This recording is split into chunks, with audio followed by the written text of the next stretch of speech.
Radhe Radhe friends. ओम गम गणपते नमः। ओम नमो भगवते वासुदेवाय। जय माता दी। तंत्रोक्तम रात्रि सूक्तम। जब हमारे महान भगवान नारायण अपनी योग निद्रा में थे, सभी रूपों के अस्तित्व का संरक्षण, पोषण और सुरक्षा कर रहे थे, उनके कान के मैल से मधु और कैटप नाम के दो महादैत्य प्रकट हुए। महत्वा आकांक्षा से भरे और महामाया के जाल में फंसकर दोनों ने भगवान ब्रह्मा के सत्यलोक को जीतने की कामना की।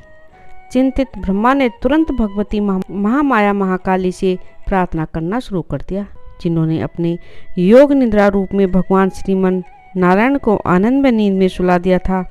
तो उन्होंने निद्रा की अधिष्ठात्री देवी का स्तवन किया, जो सप्तशती प्रथम अध्याय में श्लोक 72 से 87 तक है। इसी को तंत्रोक्त रात्रि सूक्त कहते हैं। यह सूक्त भगवती योग माया, जो भगवान विष्णु की शक्ति हैं, की स्तुति में ब्रह्मा जी ने रचित किया था। भगवती से मधु कैटप को मारने के लिए भगवान विष्णु को निद्रा से जगाने के लिए विनती की थी। तंत्रोक्त रात्रि सूक्त हिंदी में। जो इस विश्व की अधीश्वरी, जगत को धारण करने वाली, संसार का पालन और संहार करने वाली तथा तेज स्वरूप भगवान विष्णु की अनुपम शक्ति हैं। ब्रह्मा जी कहते हैं, देवी तुम ही स्वाहा, तुम ही स्वधा और तुम ही वशटकार हो। स्वर भी तुम्हारे ही स्वरूप हैं। तुम ही जीवनदायिनी हो, तुम ही जीवनदायिनी सुधा हो। नित्य अक्षर पूर्णम में आकार, उकार, मकार, इन तीनों मात्राओं के रूप में तुम ही स्थित हो।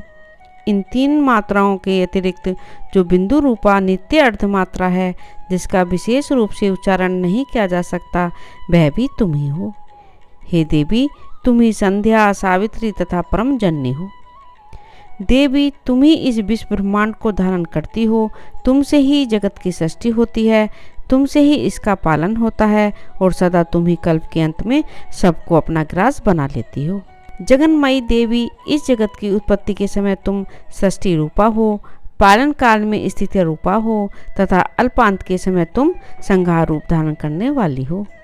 तुम ही महाविद्या, महामाया, महामेधा, महास्मृति, महामोह रूपा, महादेवी और महासुरी हो। तुम ही तीनों गुणों को उत्पन्न करने वाली सबकी प्रकृति हो। भयंकर कालरात्रि, महारात्रि और महारात्रि और मोहरात्रि भी तुम ही हो। तुम ही श्री, तुम ही ईश्वरी, तुम ही ह्रीम हो और तुम ही बोध स्वरूपा बुद्धि हो। लज्जा, पुष्टि, तुष्टि, शांति और क्षमा भी तुम ही हो। तुम खड्ग धारणी, शूल धारणी, घोर रूपा तथा गदा, चक्र, शंख और धनुष धारण करने वाली हो। बाण, भुसुंडी और परिघ, ये भी तुम्हारे ही अस्त्र हैं। तुम सौम्य और सौम्यतर हो। इतना ही नहीं, जितने भी सौम्य और सुंदर पदार्थ हैं, उन सब की अपेक्षा तुम अत्यधिक सुंदर हो। पर और अपर सबसे पहले रहने वाली परमेश्वरी तुम ही हो।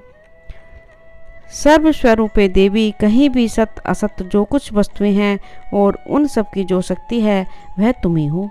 ऐसी अवस्था में तुम्हारी स्तुति क्या हो सकती है। जो इस जगत की सृष्टि, पालन और संहार करते हैं, उन भगवान को भी जब तुमने निद्रा के अधीन कर दिया है, जब तुम्हारी स्तुति करने में यहाँ कौन समर्थ हो सकता है। मुझको, भगवान शंकर को तथा भगवान विष्णु को भी तुमने ही शरीर धारण कराया है, अतः तुम्हारी स्तुति करने की शक्ति किसमें है। हे देवी, तुम तो अपने इन उदार भावों से ही प्रशंसित हो। ये जो दोनों दुर्धर्ष, असुर, मधु और कैटव हैं, इनको मुंह में डाल दो। जगदीश्वर भगवान विष्णु को शीघ्र ही निद्रा से जगा दो और साथ ही इनके भीतर इन दोनों महान असुरों को मार डालने की बुद्धि उत्पन्न कर दो। इति श्री तंत्रोक्त रात्रि सूक्तम।